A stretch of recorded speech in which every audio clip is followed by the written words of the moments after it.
오늘 말씀은 에베소서 5장 15절부터 18절입니다. 그런즉 너희가 어떻게 행할지를 자세히 주의하여 지혜 없는 자같이 하지 말고 오직 지혜 있는 자같이 하여 세월을 아끼라. 때가 악하니라. 그러므로 어리석은 자가 되지 말고 오직 주의 뜻이 무엇인가 이해하라. 술 취하지 말라. 이는 방탕한 것이니 오직 성령으로 충만함을 받으라. 빛의 열매란 제목으로 최영돈 목사님께서 설교 말씀 전해 주시겠습니다.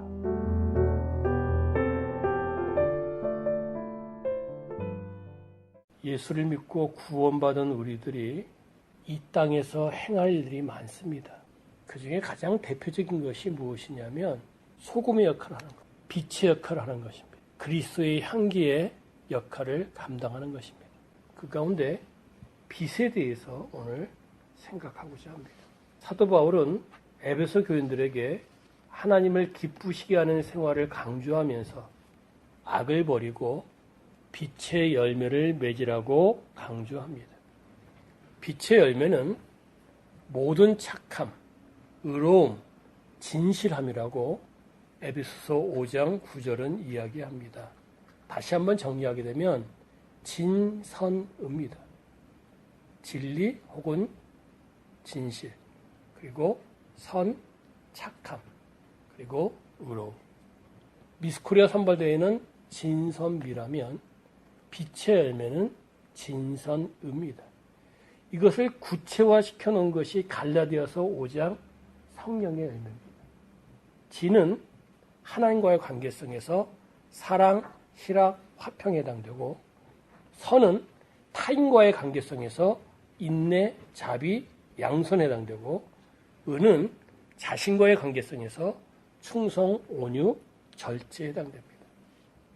14절, 우리 지금 본문 앞에 있는 말씀입니다. 그러므로 이르시기를 잠자는 자여 깨어서 죽은 자 가운데서 일어나라. 그리스도께서 내게 비추시리라 하셨느니라. 여기 잠자는 자는 하나님을 믿으면서 하나님의 사람임에도 불구하고 세상에 빠져 있는 자를 얘기하고 있고요. 죽은 자들은 세상 사람들을 얘기합니다. 그러니까 이런 얘기죠. 우리가 빛의 열매를 맺기 위해서 필요한 것은 다른 것 아니에요. 잠에서 깨야 됩니다. 깨는 방법을 성경은 말씀과 기도로 주로 이야기를 하고 있습니다. 내가 잠자는 자에서 깨어서 일어나게 되면 그리스도께서 그 갖고 있는 빛을 우리에게 비춰주십니다. 그러면 우리는 그것을 다시금 반사를 하는 거죠. 반사를 하면서 열매를 맺게 되는 거죠. 그것을 5장 14절은 얘기하고 있는데 오늘 본문 말씀은 그걸 좀 더 구체적으로 이야기하고 있습니다. 빛의 열매를 맺는 방법. 자, 빛의 열매를 맺기 위해서 첫 번째 필요한 게 뭐냐면 어리석은 자가 되지 않고 오직 주의 뜻이 무엇인가 이해하는 사람이에요. 어리석음은 내 방편, 인간적인 방편으로 방법을 찾는 것이 어리석음입니다. 주의 뜻을 이해하는 것은 하나님의 방편으로 방법을 찾는 것입니다. 주님의 뜻 얘기하잖아요. 주님의 뜻은 주로 어떤 거예요? 첫째, 구원받는 것이 주님의 뜻이에요. 우리에게 자꾸 전도하라는 이유가 뭐예요? 불신자들, 안 믿는 사람들을 빨리 구원시키라는 겁니다. 그래서 주님께서 가장 원하는 뜻은 불신자들이 주님을 믿는 거예요. 그게 주님의 뜻입니다. 두 번째, 구원받은 사람들이 변화되는 거예요. 하나님의 형상으로 계속해서 닮아져 나가는 것이고 변화되어 나가는 것이 주님의 뜻입니다. 세 번째, 주님이 원하시는 선한 일을 행하는 거예요. 고아와 과부를 돌보고 약자를 돌보고 하는 것이 주님의 뜻입니다. 그리고 네 번째가 뭐냐면 주님을 위해서 핍박받는 것도 주님의 뜻이에요. 크게 성경은 네 가지로 이야기하고 있습니다. 어떻게 해야지만이 주님의 뜻을 이해할 수 있고 알 수가 있습니까? 세계 기독교 역사를 보게 되면 수많은 부흥사들, 수많은 훌륭한 신학자들, 그리고 수많은 목회자들, 수많은 훌륭한 성도들이 지금까지 세상을 이끌어 갔습니다. 예를 들자면 조나단 에드워드, 또 무디, 빌리 그람, 팀 켈러, 브라이언 채플, 늘 얘기하는 A.W. 토저, 영국의 존 스타트, 로이드 존스, 칼빈주의 3대 학자인 아브라함 카이퍼, 비비 워필드, 헤르만 바핑크, 이런 사람들이 주장하는 가장 1순위가 뭡니까? 성경 말씀. 하나님의 뜻을 알기 위해서는 성경 말씀을 모르고서는 절대로 안 된다. 창세기부터 요한계시록에 나와 있는 하나님의 말씀들을 정확하게 이해하고 분별할 때에 하나님의 뜻을 알 수 있다. 이구동성으로 이야기합니다. 심지어 천주교 사제인 헨리 나우엔도 그분의 책을 읽어보면 항상 우선적으로 강조하는 것이 성경이에요. 하나님 말씀을 모르고서는 주님의 뜻을 이해할 수 없습니다. 그 말씀을 정확하게 이해를 하고 그리고 두 번째 뭘 해야 됩니까? 기도라는 도구를 덧입혀야 됩니다. 말씀을 바탕으로 해서 기도를 하는 거예요. 하나님, 말씀이 이렇게 말씀하시는데 이 말씀에 따라서 생활하기 원합니다. 주님의 뜻을 따르겠습니다. 하는 것이 바로 기도예요. 기도는 나의 어떤 개인적인 것을 요구해서 응답받기 위한 것도 하나의 도구가 될 수 있지만 하나님의 뜻을 분명하게 알고 그 뜻을 이행하기 위해서 필요한 도구가 바로 기도라는 거예요. 지금 소개했던 수많은 사람들이 그렇게 말씀을 이해했고 그렇게 기도해 왔습니다. 말씀을 이해할 때 최종 점에 두 가지가 있다는 것을 공부했어요. 첫 번째, 묵상. 두 번째, 관상. 기억납니까? 첫 번째 묵상은 영어로 표현하게 되면 메디테이션이에요. 묵상이라는 것은 어떤 얘기냐면 이겁니다. 하나님 말씀이 있어요.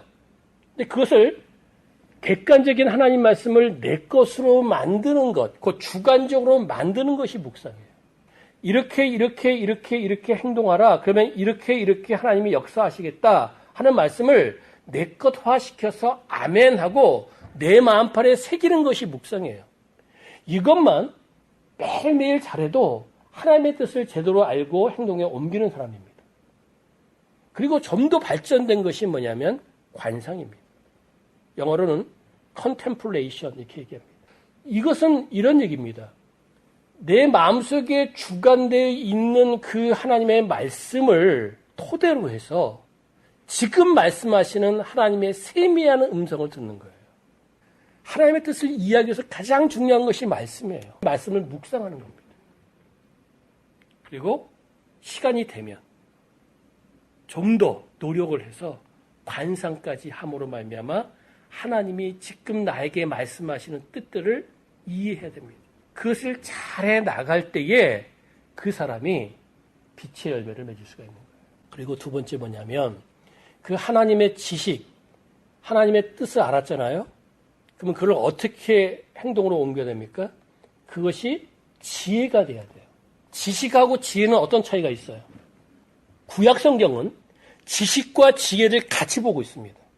신약 성경은 지식과 지혜를 따로 놓고 있어요. 지식은 뭐고 지혜는 뭐예요? 지식은 알고 있는 양이야. 얼마만큼 알고 있느냐. 이게 지식이에요. 지식 많죠? 감사합니다. 지혜는 그 알고 있는 지식을 활용하는 능력이에요. 여러분들 하나님의 뜻을 정확하게 알았으면 지혜를 달라고 기도하시고 또 그 지혜를 가지고 삶 속에 잘 적용하십시오. 아멘. 그럴 때 열매를 맺는 거예요. 그리고 16절 여기 세월이라는 단어가 시간이라는 단어인데 헬라어의 시간이라는 단어가 크게 두 가지가 있습니다. 크로노스, 카이로스. 크로노스는 물리적인 시간이에요. 흐르는 시간입니다. 우리가 흔히 말하는 24시간 할 때 시간이에요. 카이로스는 특정한 시간입니다. 특별한 날을 의미해요. 정해진 시간을 의미합니다. 여기서는 카이로스를 얘기하고 있어요. 이런 얘기죠. 빛의 열매를 맺고 성령의 열매를 맺으려면 하나님의 뜻이 무엇인지 정확하게 이해를 해야 되고 그 이해한 것을 지혜를 가지고 지혜라는 방법을 가지고 어디 속에서? 시간 속에서 현장 속에서 활용을 할 때에 그것을 통해서 하나님은 열매를 맺게 한다. 그런데 어떤 시간이 우선이에요? 카이로스라는 시간이 우선이에요. 하나님이 정하신 주일, 이거 성수해야 됩니다. 이거 놓치게 되면 성령 열매 못 맺는 거예요. 빛의 열매 못 맺습니다. 수요 예배 바쁘더라도 출장이라든지 그거 아니면 가능한 나오려고 노력을 해야 됩니다. 하나님이 정한 시간을 위주로 해서 이 지혜와 지식을 활용할 때 열매를 맺을 수 있다는 거예요. 아침에 일어나면 일상적인 생활, 뭐 세수하고 화장실 가고 하는 걸 할 수 있지요. 근데 특정한 시간 어떤 것을 우선으로 하라는 얘기예요? 경건 시간. 그걸 우선으로 할 때에 그 사람이 빛의 열매, 성령의 열매를 맺을 수 있다는 거죠.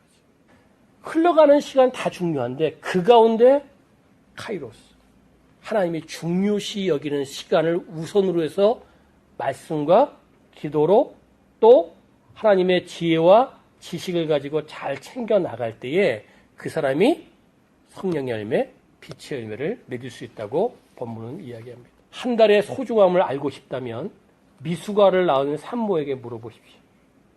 하루의 소중함을 알고 싶다면 10명의 가족을 이끌고 생계를 꾸려나가는 하루벌이 가장에게 물어보십시오. 1시간의 소중함을 알고 싶다면 결혼식을 기다리는 신랑 신부에게 물어보십시오. 1분의 소중함을 알고 싶다면 기차 시간을 막 놓친 승객에게 물어보십시오. 1초의 소중함을 알고 싶다면 사고에서 구사일생으로 살아남은 생존자에게 물어보십시오. 0.01초의 소중함을 알고 싶다면 올림픽 육상 경기에서 은메달을 딴 사람에게 물어보십시오. 정말로 하나님이 중요시 여기는 시간들이 있어요. 그 시간 놓치지 않고 하나님의 뜻을 시간 속에서 잘 적용하는 사람들이 하나님께서 인정하는 사람이고 하나님이 쓰시는 사람이고 그런 사람이 성령의 열매를 맺는 사람입니다. 여기 세월을 아끼라 때가 악하니라 하는 이 말씀을 번역을 한다면 다각적으로 번역할 수 있어요. 시간을 최대한 선용하라. 주어진 모든 기회를 마음껏 이용하라. 그리고 모든 기회를 모두 사버려라. 그리고 과거의 삶을 통하여 빼앗긴 기회를 되찾아와라도 번역이 가능합니다. 여러분들, 보통 세상 사람들은 잃어버린 시간 찾을 수 없다 그래요. 근데 오늘 본문은 우리가 하나님 말씀을 잘 이해하고 그 뜻을 삶 속에 잘 적용하게 되면 잃어버린 시간까지도 찾을 수 있다고 본문은 이야기하고 있습니다. 그러한 우리가 되기를 원합니다. 아멘. 그리고 18절입니다. 술 취하지 말라. 이는 방탕하시니 오직 성령으로 충만함을 받으라. 자, 보십시오. 우리가 14절까지의 이야기는 빛의 열매를 맺는 이야기를 얘기하고 있고 15절부터 17절은 그 방법의 얘기를 하고 있고 18절은 15절부터 17절을 행한 사람이 나타나는 현상을 이야기하고 있어요. 하나님의 뜻을 제대로 이해를 하고 그것을 삶 속에서 잘 적용하는 사람은 18절 말씀대로 성령 충만한 삶을 사는 거예요. 어떻게 하면 성령 충만할 수 있는가? 다른 거 없어요. 주님의 뜻을 잘 이해하고 그 말씀을 삶 속에서 잘 적용하면서 살게 되면 그 사람은 성령 충만한 삶을 살 수 있는 거예요. 그리고 19절부터 21절은 이렇게 이야기하고 있습니다. 그 성령 충만한 사람은 찬송 생활을 하게 돼 있다. 감사하게 돼 있다. 그리고 그리스도를 경외한다. 곧 재림 예수를 기다리는 생활을 할 수 있다. 그리고 마지막에 피차 복종한다. 사랑의 생활을 하게 돼 있다. 이렇게 얘기하고 있어요. 결론. 성령으로 충만함을 받으라를 연구해 보니까 문법이 3가지가 나와요. 굉장히 의미가 있습니다. 첫 번째는 명령형이에요. 순종하라는 거예요. 허튼데 시간 보내지 말고 하나님의 뜻 정확하게 이해하고 그 말씀을 삶 속에서 잘 적용하면서 살으라는 얘기예요. 순종하라는 거예요. 두 번째는 현재 시제입니다. 내일 하지 뭐, 모레 하지 뭐, 그게 아니라 즉각 하라는 거예요. 아멘. 그리고 마지막에 문법이 뭐냐면 수동태입니다. 무슨 얘기예요? 내가 이 말씀을 잘 지켜나가게 되면 즉각적으로 순종하게 되면 채워주시는 분은 누구다? 하나님이십니다. 이게 바로 5장 18절의 문법이고 그리고 성경 전체에서 주고 있는 결론입니다. 여러분들, 우리 스스로 성령을 완전히 충만하게 받을 수 없어요. 우리는 하나님께서 지시한 것을 즉각적으로 순종하면 돼요. 그러면 충만케 하시는 분은 누구예요? 하나님이라는 거예요. 채워주신 분은 누구라는 거예요? 하나님이라는 거예요. 응답해 주신 분은 누구라는 거예요? 하나님이라는 거예요. 치유해 주신 분은 누구라는 거예요? 하나님이라는 거예요. 하루하루 하나님의 뜻을 정확하게 지혜롭게 활용함으로 말미암아 성령 충만을 받고 더 나아가서는 성령의 열매를 맺기에 부족됨이 없는 귀한 심령들 되시기를 주님의 이름으로 축원합니다. 기도하겠습니다. 하나님 아버지 감사드립니다. 오늘도 우리에게 귀한 말씀을 주셔서 빛의 열매를 맺는 방법, 성령의 열매를 맺는 방법을 깨닫게 하시는 것 감사드립니다. 하나님의 뜻을 잘 이해하고 이해한 하나님의 뜻을 시간 속에서 생활 속에서 잘 적용하면 성령의 충만을 받고 성령의 충만을 받은 사람이 성령의 열매, 빛의 열매를 맺는 것입니다. 이런 삶을 살아가기에 부족됨이 없는 귀한 심령들 삼아 주시옵소서. 이제는 우리 구주 예수 그리스도의 은혜와 하나님 아버지의 크고 오묘하신 사랑과 성령님의 감화감동 도통 충만하심의 역사가 오늘도 빛의 열매, 성령의 열매를 맺으며 하나님께 영광 돌리기 원하는 귀한 심령들 위에 영원토록 함께 계실지어다. 아멘.